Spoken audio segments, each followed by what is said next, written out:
Hi there, I'm Alan Krassowski from Kiva, and we're going to be talking about what Kiva's been doing with hyper technologies to help the developing world. This is my typical slide deck, but I wanted to stay true to the Hyperledger event today. And the first question I often get asked at a talk like this is, who are you? It's a talk about identity. Drummond was making fun of me yesterday for people to ask that question at events like this. But this is kind of the professional version of who I am, and I'm leading a team at Kiva. But do I know who I really am? And am I sure I'm really me?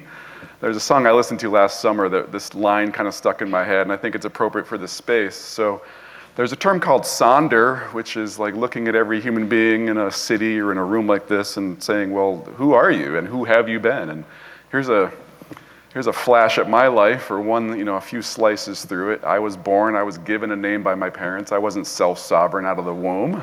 I don't think many of you were. For about 30 years I've been in tech. I got an Apple II in the late 70s, and I got a degree at a good school in upstate New York, and had a very blessed kind of white male privilege tech career as a programmer, and then an architect, and a chief architect. Did a little bit of work in fintech over those years. Like a lot of people in the self-sovereign identity space, I was in anti-malware and antivirus, sadly only computer antivirus, not biological. So I can't help much these days, but I've also spent some time in blockchain. I worked at Consensus for about 16 months prior to joining Kiva, where I'm at now. And for some of those years, I had a specific identity focus, but I don't come to you with decades of experience in identity. So that's a little bit about me, a little bit about Kiva, the organization I work for now and I've worked here for about 9 months or so. Our mission is to expand financial access to underserved communities in the world. And our vision for doing that is kind of an inclusive world where everybody has the power to improve their own lives. I flew here, I was able to charge a credit card, I was able to buy coffee. We take a lot of these things for granted in the Western world. And sadly, before I get into that, there's a lot of people that don't have this type of financial power over their lives to trade value with others. Kiva as a company has been around for 15 years. It's a nonprofit. Started in 2005, and there's some pretty amazing stats here. And these are the most up-to-date I could get from our own website. 3.5 million borrowers over those 15 years in 77 countries, and 81% of the borrowers have been women, which I think is just an amazing statistic to think about, and it's very empowering for women around the world. There's been almost $1.5 billion lent by microlenders throughout the platform. And this is Kiva's main platform I'm talking about. We also just launched a mobile app that you can download from the Apple Store or Android Store and lend that way now too. So you'll see people throughout the world that might need some money to get a business going, or send their kid to college, or just some schooling, that kind of stuff. The average loan rate is $400, so that's a micro loan. Right? A traditional bank in the US can't give a loan profitably for less than 5 figures. But the way we're doing this with 400 partners around the world, and we've been doing it for a decade and a half, and continuing to do it and continuing to expand it, is called microlending. And another surprising statistic is we almost have a 97% repayment rate from our borrowers. These are very creditworthy individuals when they're given this kind of opportunity. And we've proven that. So in order to scale kind of the base of the pyramid further, the Kiva Protocol project was launched, and it's about financial inclusion for kind of the bottom billion on the planet, right? We have 7.5, 8 or so billion people on the planet right now, and a lot of them do not have access to financial inclusion. I mentioned earlier that the smaller loans are a lot more difficult for traditional banks to facilitate, and rural markets, especially in countries like this, don't have access to banks necessarily, or just even getting cash can be difficult. And then even if a person has gotten and taken a lot of loans on the Kiva system and paid them back faithfully with 100% repayment rate, how do they then take that credit worthiness and go to a real bank and try to get a bigger loan to build a house or to build a storefront? When a bank or a system like that might not even understand or trust Kiva, the Kiva website says, or the Kiva database says that this person has repaid the loan. But how do we build that kind of trust into the whole system? So that's what the project is about. There are some challenges related to regulations. There are people out there who would want to exploit the poor. There are some mobile apps in certain countries where they're really encouraging people to take these high-risk loans and at 100% interest rates or higher, with a lot of fees tacked on, and get people into like kind of too much debt. And there's also a great challenge with identity. If you're the lender, how do you know that the person representing who they are and they're going to build that identity's credit history is actually the real person they say they are?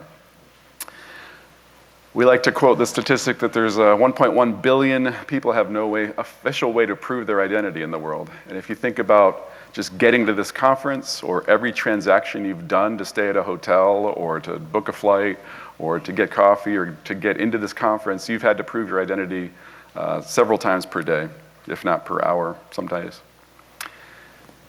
So our first implementation is in Sierra Leone in West Africa. And they currently have a credit, when the project started, they had a credit bureau that tracked 2,000 different loans, mostly for group loans and the more wealthy in the population. There's 8 million citizens in Sierra Leone, that they're not all adults, let's say roughly 5-6 million adults. It's a rapidly growing country. 5 million citizens were recently given government IDs, and the government is expanding that program to provide a way for citizens to prove where they're from. But this is a country that's been war-torn, there's been Ebola virus, there's been changes of government, and that may continue going forward. So it's a pretty challenging environment. I listened to a talk in a room nearby here yesterday that was some work going on in South Africa, where the company was working with just the banking system and literally just starting with one bank in a bank consortium. Kiva is taking a bit of a more holistic view with this project. We're working with the government of Sierra Leone, and that includes several subparts of that government. You've got the central bank, you've got regulators, you've got just the identity piece of the bank, of the central bank or of the government.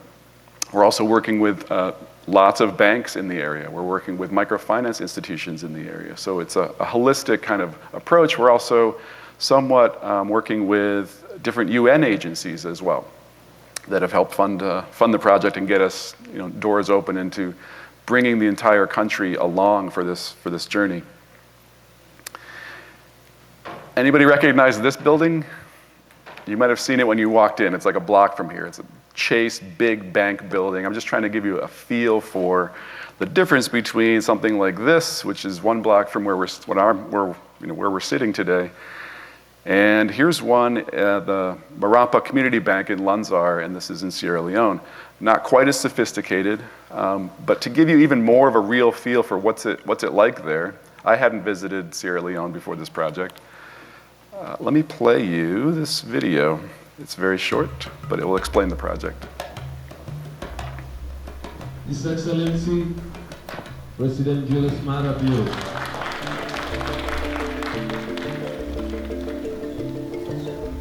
Nancy, please tell us your story.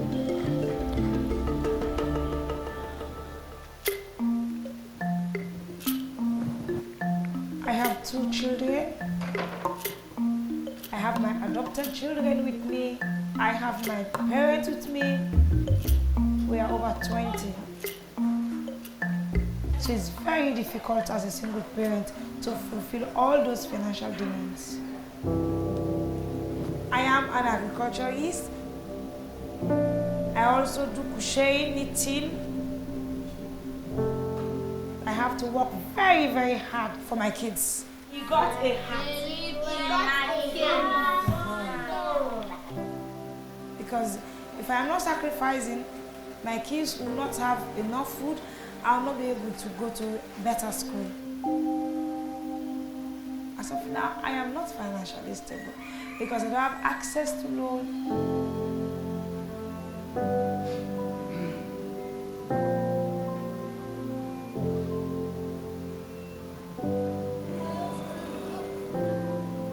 I want to do a business. It will improve on my well-being, my dignity. We are not able to open an account for Nancy because the documents that we are asking for, the ID card, she was not able to bring it. And that's not just only for us. We have several people coming with the same story, so it's difficult.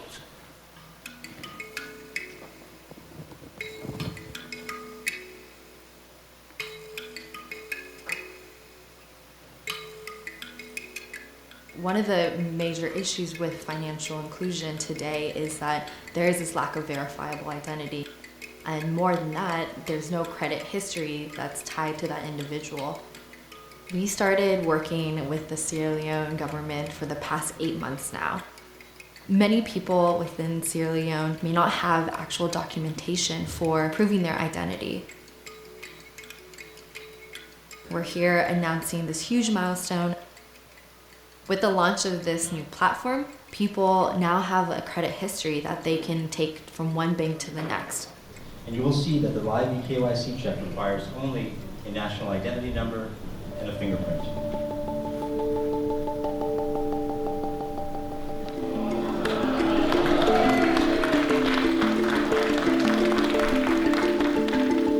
I am informed and I announce with pride that this is Africa's first blockchain and decentralized national digital identity system.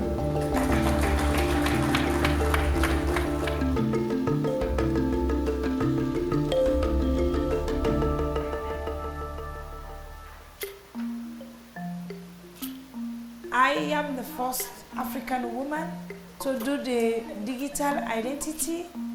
I'll start doing big because with my fingerprint and we have the access to load. So I'm happy because my fingerprints are always with me.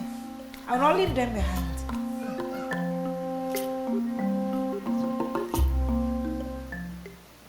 Okay. I should have made a note there that that talk was from September. So when Rachel, my colleague, said we've been working with the government for 8 or 9 months, it's been a little bit more than that at this point. And yeah, so that should give you a little more flavor of what's on the ground there. Some goals of what we've designed the protocol to do. We definitely want to empower individuals to prove their identity and prove their credit history to the existing banking system.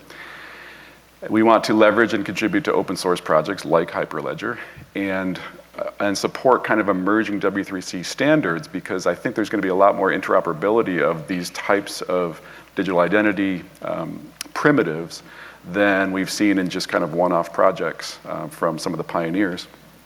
We definitely want to reduce friction for the banking activities. That's saving time for users. That's also helping banks and MFIs be able to serve their customers. I mean, ostensibly the banking system would exist to serve those who are using it. And definitely respecting the privacy of borrowers. And kind of, I've enjoyed Daniel Hardman at a couple times now, seeing him kind of talk about his blockchain journey over the last several years, and instead of thinking it should be everywhere, just kind of sprinkling it appropriately in a system and using it as kind of a strut where there's other kinds of struts in a system, and it's just kind of using it for its purpose and not overusing it. That's a particular goal of mine. Here are the Hyperledger projects that we are currently using.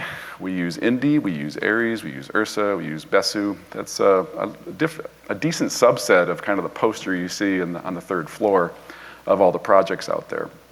And here is how we're giving back, some examples of how we're giving back to these platforms. So we wrote a database plugin for Indy SDK. I mentioned that the government of Sierra Leone had 5 million identities in their system that they've seeded. And we wanted to quickly be able to create 5 million kind of, if you want to call them cloud wallets for citizens there, to be able to do that in a reasonable amount of time with all the cryptography involved in the storage. So getting that was important, and we achieved that last year.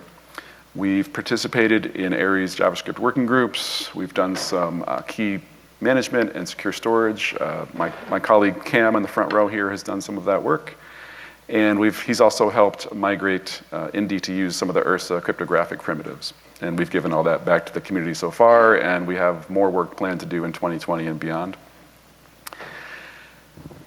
I think, I've given other talks in the SSI space, also got me very excited. I gave some talks last summer that involved kind of mapping earlier versions around Kiva's founding 15 years ago of what identity should be, from Kim Cameron of Microsoft at the time, to a more recent kind of way of thinking about these things in terms of SSI principles. But it turns out what Kiva is doing is not quite pure SSI. We're not starting with a citizen just declaring their own high entropy number as this is the way thou shalt refer to me. We're not starting from scratch in that way. We're working in partnership with the government, who has issued government IDs and who has officially fingerprinted people that have ended up in a government database. So I tend to, and this is a slide with a lot of words on it, but I've given other talks about this as well. I spoke at SSI Meetup if you want to hear more of my in-depth thoughts about this. But I think there's kind of a trend here towards something I would call something more akin to identity stewardship. I actually heard the term identity management yesterday, and there's some trust involved here when it's not the individual necessarily creating their own identity from scratch. But I got excited, and I am still excited about a lot of SSI concepts. I just see that the trend might be more towards peers talking to each other at some point, and standards coming about for handling this stuff. And yes, all the governments is super important, but I'm also a little leery of architecture slides where there's one blockchain to rule them all on the bottom layer. I've always been that way, even when I worked at Consensus and seeing public Ethereum is going to be the end-all be-all network. I think the network of networks approach and the interoperability and the standards and the IETF kind of way that we got to the internet as it exists today will be the way that this works going forward.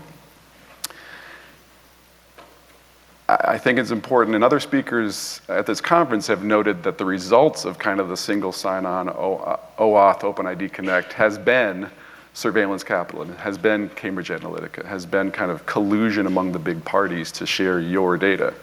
That's not what we want, but we also don't want kind of siloed blockchains that don't have any use out of their own silo. We want kind of a global system for this kind of stuff. I am encouraged when I see interoperability, evidence of it like this, or at least the evidence of desiring it. Here the Evernym team is congratulating the Uport team from Consensus on some of this stuff. And I can't predict who's gonna, come out with the best standards moving forward, but I'm very encouraged at some of the W3C work. And I should also mention, last summer I was very encouraged. I'm not sure if Stephen Curran's in the room, but thank you, Steve. This really encouraged me. Last summer when we started talking about Aries, and this is an example of a diagram on the left. I saw this diagram take up the full screen yesterday, and people were taking screenshots of it. To me, the big aha was more on the right, and maybe it's not the prettiest diagram in the world, but the notion of pluggable blockchain support on the top versus having that be on the bottom, that was just kind of an aha for me, and I liked that diagram better. It might just be a different way to think about the problem. I was also at a tech conference. I was speaking at one up in Redmond last year, and someone said this phrase, "If you don't have a device, what are you doing here?" And it was a joke, and it was about, hey, let's do some voting online. Do you like the speaker? That kind of thing. Break out your Slido on your phone and answer this question. And I've seen ads like this one on the left. This is a $1,000 phone, and you can manage your crypto portfolio, and you can do all this stuff. And they're using the language of SSI to sell you a phone, right? Be the change, be the vanguard of decentralization. At Kiva, we are working with borrowers who look like this, who may not have a $1,000 phone, who may not have a phone, who may not have an access to a infrastructure that can even give them cheap enough bandwidth to be able to communicate over a cell phone. I've been encouraged by folks like Daniel Hardman, who have promoted things like paper sovereign. How would you support someone who doesn't have a physical device if they just end up in a refugee camp? And there's been some really good thinking of that coming out of Evernym and the sovereign community. And I'd like to salute and acknowledge that kind of stuff. We also have other constraints that we're working with in country. One of them is just electricity. We take it for granted right now that the lights are going to stay on in this room, and then my presentation will continue, and there's recording and all that, and that all requires electricity. This is a ship sitting off of Freetown in Sierra Leone that has a bunch of diesel generators on it, and the power goes out fairly often in that city. The power goes out fairly often in the government database data center. So I mentioned there's also kind of just bandwidth challenges as well, but the electricity limitations are difficult. And we've put in some, UPS systems on kind of the more hardcore government databases. And, we'll do what we can do. And maybe micro solar, nano solar will get there eventually in decades. But for right now, we've got some challenges there. So what's been talked about in terms of Kiva Protocol? Well, I can't control what people in the world say about this project. A lot of people get super excited about it. You may have heard Brian mention it in his keynote yesterday.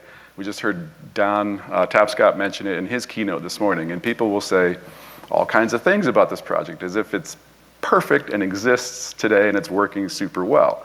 And I can't totally refute that. I think it's a great project. But let me tell you kind of where it's at with some level of accuracy and where we have challenges and where we're going with this. So phase 1 has been described in prior talks by myself and others as a citizen scans their finger in to get kind of this know your customer type of situation happening. Like a customer literally walks into a bank branch, there's a teller there, that machine the teller has is equipped with a fingerprint reader.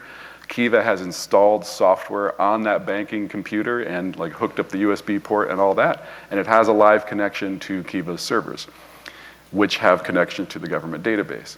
So this part is actually live. We are in pilot, we are in multiple banks in Sierra Leone, and this is working, and we're learning. We're learning about user education, teller education. You saw Nancy in the video say, I always have my fingerprint, with me. But she might not remember her government ID. She knows her name. She knows a few other aspects of her life. And there might be enough information there, along with a liveness test by someone who works in the banking system, and along with some biometrics. Now, this is also the first project I've worked on personally that kind of deeply involved biometrics. I turned on this laptop today with my fingerprint. I look at my iPhone and it does facial recognition. I think we're all collectively, as humans, getting used to computers kind of taking some biometrics from us, but I'm uneasy about it when someone can use my fingerprint or take a picture of my fingerprint and use it to pretend to be me, and we all should be concerned about stuff like that. So just know we're taking this very seriously, and the liveness test is super important. So this is what we're currently doing now. And a lot of presentations on Kiva Protocol just kind of skip on to the next step, but I want to go back a little bit. The phase 0 to 0.9 of this project is just worth thinking about for a minute. Kiva's been around for 15 years. We're not a startup.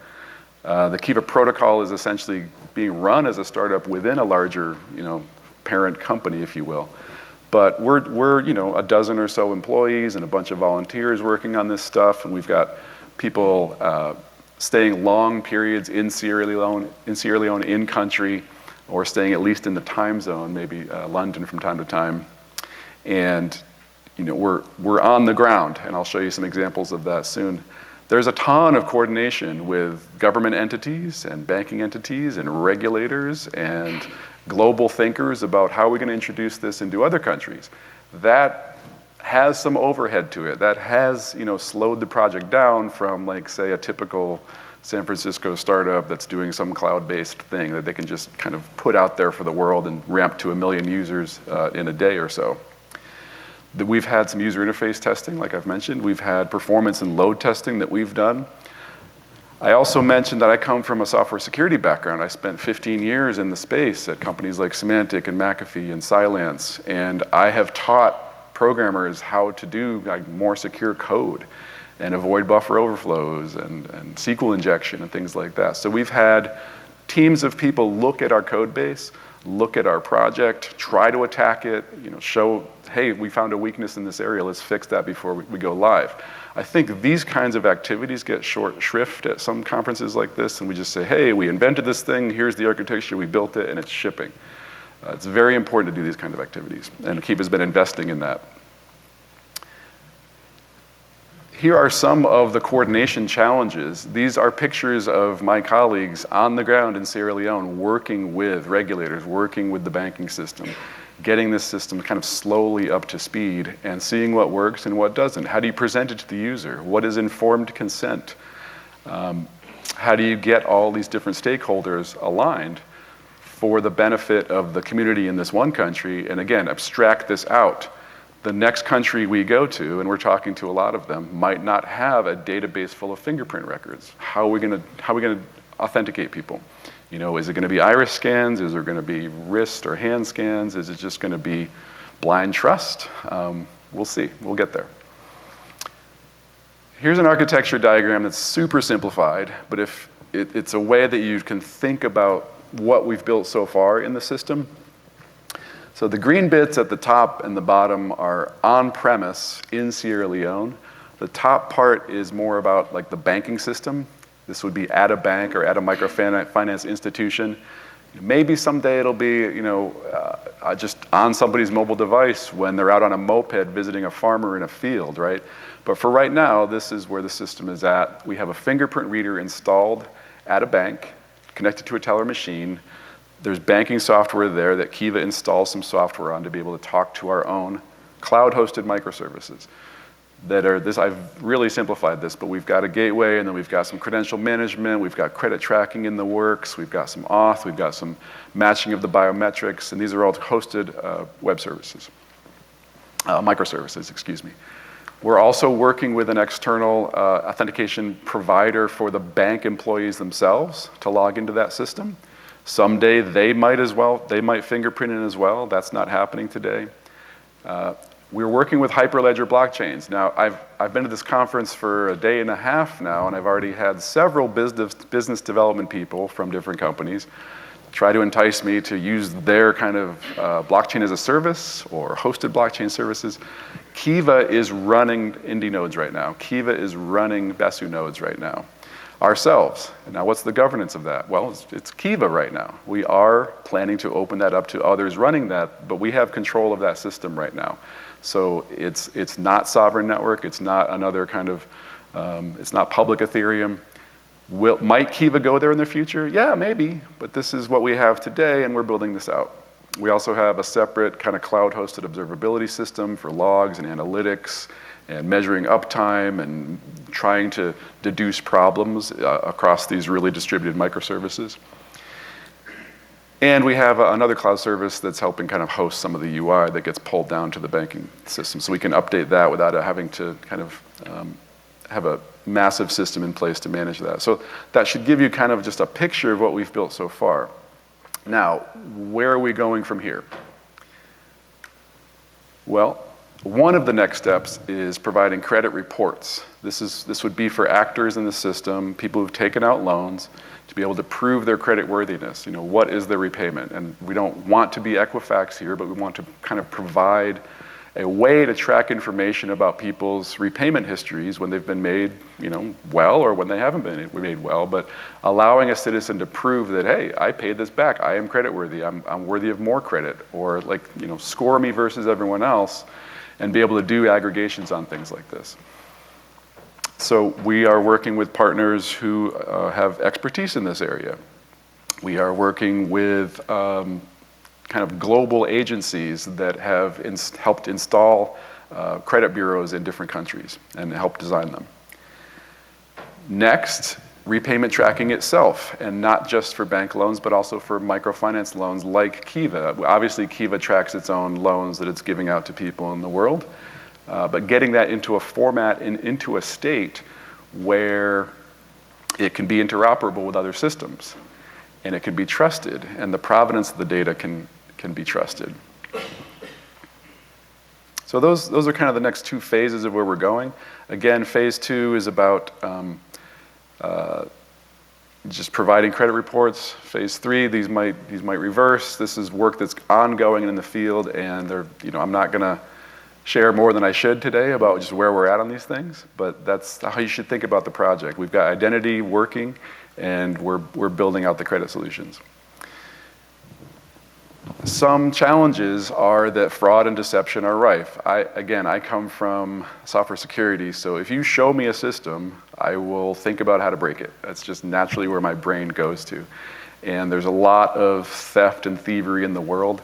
I've talked to experts who have worked at, say, American Express for 20 years, and if you get 20 small companies to start vouching for each other, and then they all leave the Amex system in mass, that's really hard to try to predict in your fraud modeling. you know.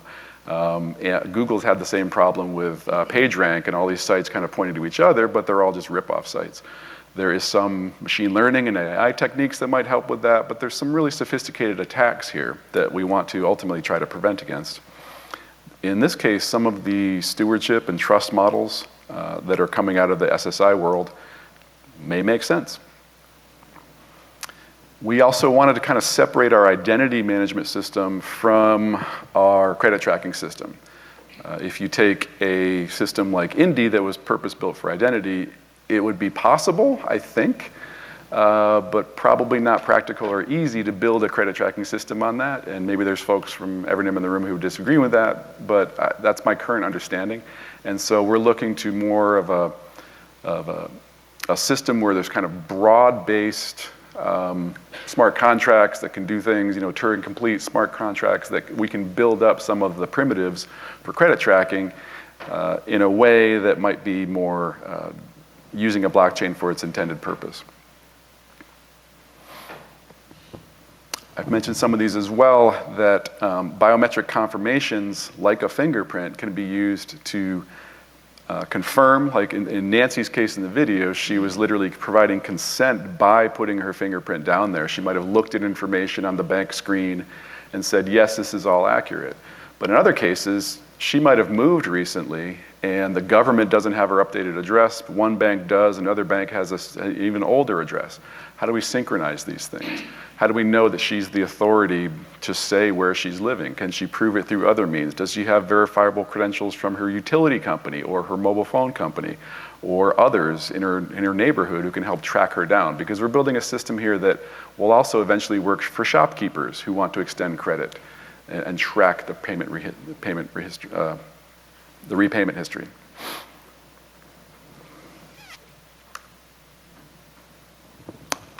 This is also the first project I can think of where it's so explicit that one of the executive sponsors of the project might turn and be corrupt and try to subvert the project. I mean, I'm sure I've worked on them before. You know, my board of directors or some nefarious actors made me think I was working on something good and then they just want to exploit it later. You can probably think of companies where you think of the employees as being good people, but there's some people at the top that do some sinister things. In this case, like, let's just think through this example. Sierra Leone has had many governments and coups over the past few years, and citizens sometimes have to flee places like Sierra Leone or like Syria or like Turkey or et cetera, right? And climate change might drive some of this in the future as well, where it's just kind of act of God stuff. But if you've got a government, like say the current government of Sierra Leone, and they're issued an ID and a citizen starts tracking their credit worthiness and other things, like maybe their education credits or their health and things like this, and some government sees them as a dissenter and wants to, like, you know, exit them or end their history, how do we protect the citizen against that if the government themselves was the sponsor of the original system? That is a case where blockchains may be able to help when there's a more broad governance and there's actors like the UN and Kiva and other microfinance institutions and other countries that can support the system. So our goal here is to make it such that when someone is in the system and builds a credit history, that's transportable. That is portable across borders. That is portable across time to the extent that they want it to be. And some aspects of it are private. But I think this is another space where the SSI community gets a little tangled up when I hear phrases like your data. Because when you take out a loan with another counterparty, you're the subject, but it's not your data, right? So you don't get full privacy on whether you defrauded someone who gave you some money, right?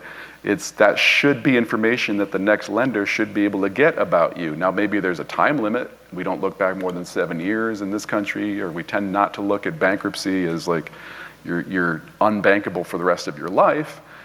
But there are constraints and limits here that need to be worked with. And this slide is attempting to get at just some of the challenges of when bad things happen to good people. How do we support those good people?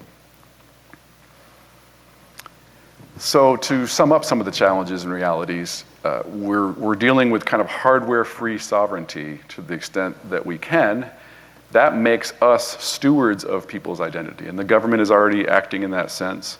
And what makes the citizens of Sierra Leone, trust Kiva or trust their own current government? And we're trying to work around some of those limitations where they can't be the ones walking around with a device that has the private key that only they know. That's not going to work for the bulk of the population. It might work for some, so maybe some can kind of exit having their identity and their credit tracking hosted, or at least the private key material hosted by another entity. And maybe they want to put that in their pocket or on a thumb drive or spread it out throughout their community in some way. I've also mentioned data access issues, and sometimes there's delay tolerances. We've got this down, but we'll test from San Francisco or from Portland, Oregon, where I live, and hitting AWS servers, the ping is pretty quick. But from Sierra Leone, there can be severe challenges getting to databases. And then it's an educational issue that'll be ongoing, teaching actors in the system about how it does work, how it might work, how it used to work last week, but now it works this way differently. These are all kind of constant challenges of most software systems that are no different. And where are we going from here? Well, the whole purpose of this project is to kind of drive down the cost of capital to get into these areas in the world where people, want a better lives for themselves. They might be great local small business people that just need to expand their business. They've got a working system where they've got, 3 cows and they want to buy a 4th one, or they've got 20 chickens and they want to put up another coop, or they want to just kind of build a new home with a little bit of like an Airbnb on the top so their kid can go to school with the income that comes from that. But they can't just do all that work promising to repay others without having some accountability in a system and a way to do that. So that's what we're trying to do here. And there's a lot of unlocked capital that would love to flow into, let's say, the continent of Africa and get good rates of repayment and get, be a good social good that also makes money and makes a return for investors. And that's part of what Kiva's trying to do here, is introduce technology and systems and trust into these parts of the world that, among us, like 1 out of every 8 people on the planet doesn't have a way to kind of build credit and to be financially included into a larger system than themselves right now. So I mentioned we're in discussions with other countries. We're not going to end in Sierra Leone. I can't announce the next ones yet, but we're not just at the top of the funnel with many of them. We're kind of pretty close to the bottom of the funnel and being able to announce more countries later this year. And we also are very interested in doing solutions for migrants, those who are kind of displaced for whatever reason out of countries, and be able to kind of show up and reconstitute some aspects of one's life and identity, and not just literally lose everything and leave everything related to your past when you have to kind of move out of a dangerous area.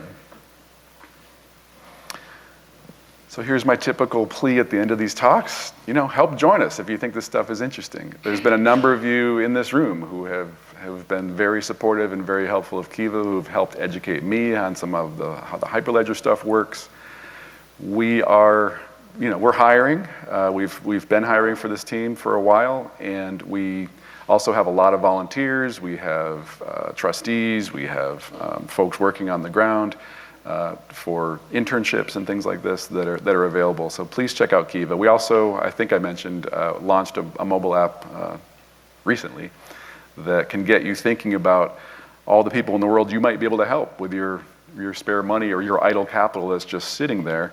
When you make a Kiva loan, you actually get that money back, and then you can loan it out to someone else. And if you want to withdraw your money from the Kiva system, you can. It's not pure charity where you're just giving someone money and then walking away. You're enabling them to use that money, and then it comes back to you.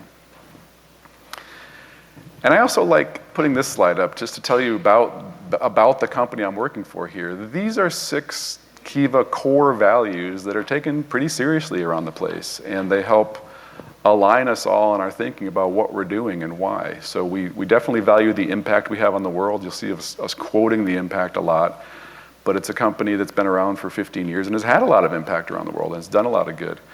And there's an aspect that's a little bit military of extreme ownership, and there was a book by that title by a military guy who was like, own the campaign and the mission.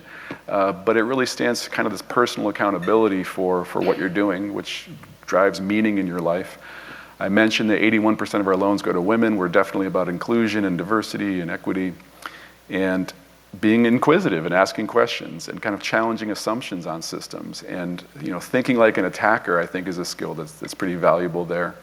And not continuously doing that as a denial of service attack on the project, but making forward motion, but also thinking wisely about risks. We try to do the right thing the most right way, and we try to have this kind of love and kindness always. Now, do we sometimes send snarky Slack messages to each other and we kid around? Like, yeah, we do have senses of humor at the place, but that's a nice thing to see a company value, because I've worked in fintech, I've worked at big banks, and let's just say they can be pretty mean places at times when people value money more than they value, let's say, the other humans and the humanistic nature of those you're dealing with. So I appreciate these things about my current employer.